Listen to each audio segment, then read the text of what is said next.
আলহামদুলিল্লাহ রব্বিল আলামিন ওয়াল আকিবাতু লিল মুত্তাকিন ওয়াসসালাতু ওয়াসসালামু আলা নাবিয়্যিনা মুহাম্মদ সাল্লাল্লাহু আলাইহি ওয়াসাল্লাম ওয়া আলা আলিহি ওয়া আসহাবিহি আজমাইন। সুপ্রিয় দর্শক শ্রোতা, আসসালামু আলাইকুম ওয়া রাহমাতুল্লাহি ওয়া বারাকাতুহু। সময় সংবাদের নিয়মিত অনুষ্ঠান তাসাউফ থেকে আপনাদের সকলকে জানাচ্ছি আন্তরিক শুভেচ্ছা ও মোবারকবাদ। সুপ্রিয় শ্রোতা, আজ আমরা আলোচনা করব পরকালের শাস্তি থেকে বাঁচার আমল। সুপ্রিয় শ্রোতা, আল্লাহ তাআলা মানুষকে সৃষ্টি করেছেন তার ইবাদতের জন্য। ইবাদতের মাধ্যমে মানুষ লাভ করবে জান্নাত, আর আল্লাহর নাফরমানিতে মিলবে জাহান্নাম। এটাই স্রষ্টার বিধান।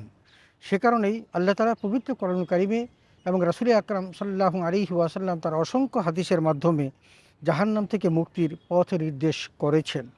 যেমন একদা উকবা বিন আমের রাদিয়াল্লাহু তাআলা আনহু রাসূল আকরাম সাল্লাল্লাহু আলাইহি ওয়াসাল্লামকে জিজ্ঞেস করলেন, হে আল্লাহ রাসূল, জাহান্নাম থেকে মুক্তি লাভের উপায় কি?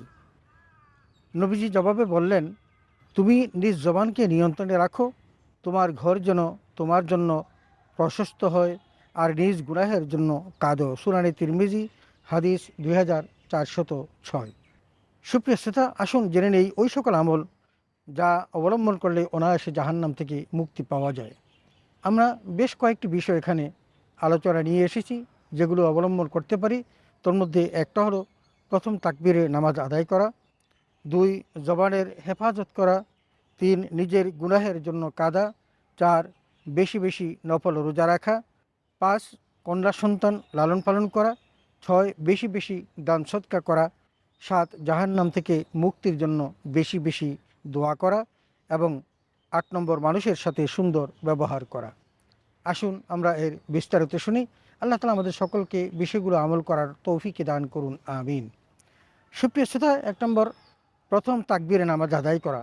আমরা জানি যে জামাতের সাথে নামাজ আদায় করলে অনেক সওয়াব হয়, কিন্তু তারপরেও প্রথম তাকবীর তথা তাকবীরে উলার সাথে নামাজ আদায় করলে আমরা জাহান্নাম থেকে মুক্তি পাবো। সেই বিষয়টি সম্পর্কে রাসূল আকরাম সাল্লাল্লাহু আলাইহি ওয়াসাল্লাম ইরশাদ করেছেন, যে ব্যক্তি আল্লাহর সন্তুষ্টি অর্জনের উদ্দেশ্যে একাধারে 40 দিন তাকবীরে উলার সাথে নামাজ আদায় করবে, আল্লাহ তাআলা তাকে 2টি তালিকা থেকে মুক্তি দিবেন। তন্মধ্যে একটি হলো জাহান্নামীদের তালিকা থেকে, আর দ্বিতীয়টি হলো মুনাফিকদের তালিকা থেকে। সুনানে তিরমিজি, হাদিস 241। 2 জবানের হেফাজত করা। সুপ্রিয় শ্রোতা, জবানের হেফাজত করা অত্যন্ত জরুরি, কারণ অনেক মানুষ আছে যারা এই জবানের কারণেই জাহান্নামে নিক্ষিপ্ত হবেন, এবং অনিয়ন্ত্রিত জবানে মানুষকে জাহান্নামে নিয়ে যাবে। যেমন মিথ্যা বলা, গীবত করা, অন্যকে গালি দেওয়া, অশ্লীল কথা বলা এবং অন্যের মনে কষ্ট দেয়া ইত্যাদি। কোনো ব্যক্তি জবানে নিয়ন্ত্রণ করতে পারলেই তার পুরস্কার জান্নাত। রাসূল আকরাম সাল্লাল্লাহু আলাইহি ওয়াসাল্লাম বলেছেন, যে ব্যক্তি তার 2 ঠোঁটের মাঝখান অর্থাৎ মিথ্যা আর 2 রানের মাঝখান অর্থাৎ লজ্জাস্থানের জামিনদার হতে পারবে, আমি তার জন্য জান্নাতের জামিনদার হব। সুনানে তিরমিজি, হাদিস 2408। 3 নম্বর নিজের গুনাহের জন্য কাঁদা। সুপ্রিয় শ্রোতা, মানুষ গুনাহ করে এবং গুনাহ করতে করতে যখন মানুষ একেবারে জাহান্নামের দ্বারপ্রান্তে পৌঁছে যায় এবং সেই পাপকে উপস্থাপন করে যদি আল্লাহর কাছে কাঁদতে পারে, তাহলে আল্লাহ রাব্বুল আলামিন তার জীবনের গুনাহ মাফ করে দেন।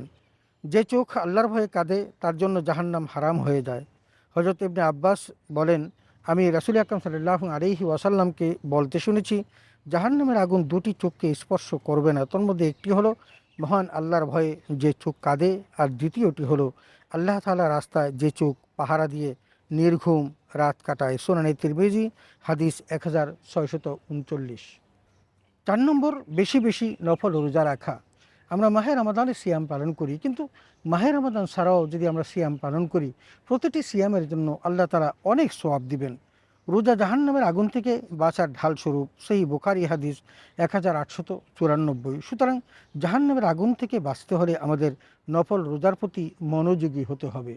প্রিয় নবী রাসূল আকরাম সাল্লাল্লাহু আলাইহি ওয়াসাল্লাম ইরশাদ করেছেন, যে ব্যক্তি আল্লাহর পথে একদিন রোজা রাখবে, এর বিনিময়ে আল্লাহ তাআলা জাহান্নামকে 70 বছরের দূরত্বে রাখবেন। সহিহ বুখারী, হাদিস 2840। 5 নম্বর কন্যা সন্তান লালন পালন করা। সুপ্রিয় শ্রোতা, কন্যা সন্তান বাবা মার আশীর্বাদ, তারা পৃথিবীতে বরকত এবং আখিরাতে সম্পদ। কন্যা সন্তান জাহান্নাম থেকে বাঁচার সবচেয়ে বেশি বড় উপায়।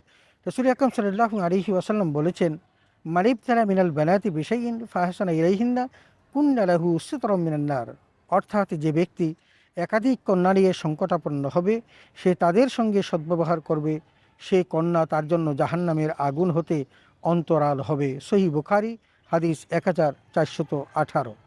6 নম্বর, বেশি বেশি দান সদাকা করা। সুপ্রিয় শ্রোতা, যত বড় বিপদ আসুক না কেন, মানুষ যদি দান সদাকা করে তাহলে ওই সকল বিপদ মুসিবত আল্লাহ তাআলা দূর করে দেন, আল্লাহ সন্তুষ্টি থেকে রক্ষা করে এবং জাহান্নামের আগুন থেকে দানকারীকে বাঁচায়। আদি ইবনে হাতেম তাই বর্ণনা করেন, আমি রাসূল আকরাম সাল্লাল্লাহু আলাইহি ওয়াসাল্লামকে বলতে শুনেছি, তোমরা জাহান্নাম হতে বাঁচো যদিও এক টুকরো খেজুর সাদাকা করে হয়। সহিহ বুখারী হাদিস 1417। 7, জাহান্নাম থেকে মুক্তির জন্য বেশি বেশি দোয়া করা। প্রিয় নবী রাসূল আকরাম সাল্লাল্লাহু আলাইহি ওয়াসাল্লাম দোয়াকে ইবাদতের মূল এবং কোনো কোনো জায়গায় দোয়াকে মুমিনের হাতিয়ার বলেছেন। আর দোয়াউ সিলাহুল মুমিন, জান্নাত প্রত্যাশা করা ও জাহান্নাম থেকে মুক্তির জন্য দোয়া করা অত্যন্ত গুরুত্বপূর্ণ আমল। রাসূল আকরাম সাল্লাল্লাহু আলাইহি ওয়াসাল্লাম জনৈক সাহাবীকে সংকটময় মুহূর্তে এই দোয়াটি শিক্ষা দিলেন, আল্লাহুম্মা আতিনা ফিদ দুনিয়া হাসানা ওয়া ফিল আখিরাতি হাসানা ওয়া কিনা আযাবান নার, অর্থাৎ হে আল্লাহ, তুমি আমাকে দুনিয়াতে কল্যাণ দান করো এবং পরকালেও কল্যাণ দান করো এবং আমাদের জাহান্নামের আযাব থেকে বাঁচাও। সহিহ মুসলিম। সুপ্রিয় শ্রোতা, এই হাদিসখানা অত্যন্ত গুরুত্বপূর্ণ। আমরা যদি দুনিয়া এবং আখিরাতের কল্যাণ চাই এবং পরকালের জাহান্নামের আগুন থেকে মুক্তি পেতে আল্লাহর কাছে ফরিয়াদ করি, নিশ্চয়ই আল্লাহ তাআলা আমাদের সকলের দোয়াকে কবুল করবেন। 8 নম্বর, মানুষের সাথে সুন্দর ব্যবহার করা। এই সুন্দর ব্যবহারের কোনো বিকল্প নেই।